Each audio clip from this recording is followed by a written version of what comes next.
So I want to talk with you about something that is very important and very sad and very scary.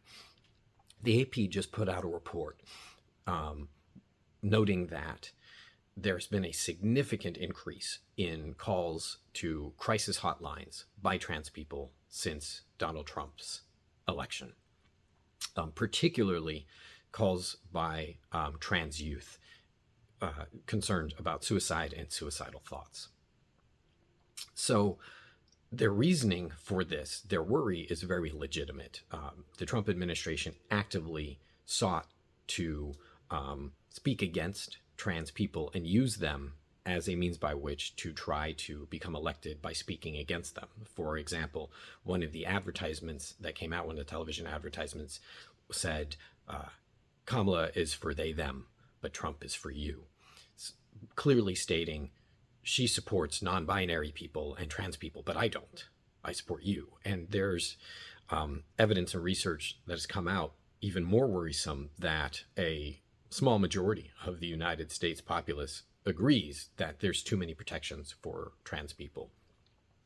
And so there's a high likelihood that they'll start rolling back protections like Title IX, which help keep trans people safe and provide them civil rights, in particularly on the college campuses.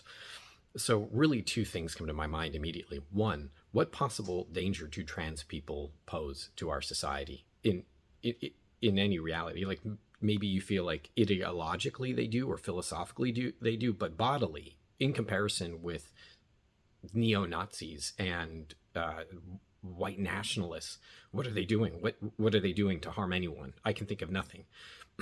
Our unwillingness to do anything about school shooters and the fact that the real danger on college campuses are people who are shooting people who have literally never been a trans person.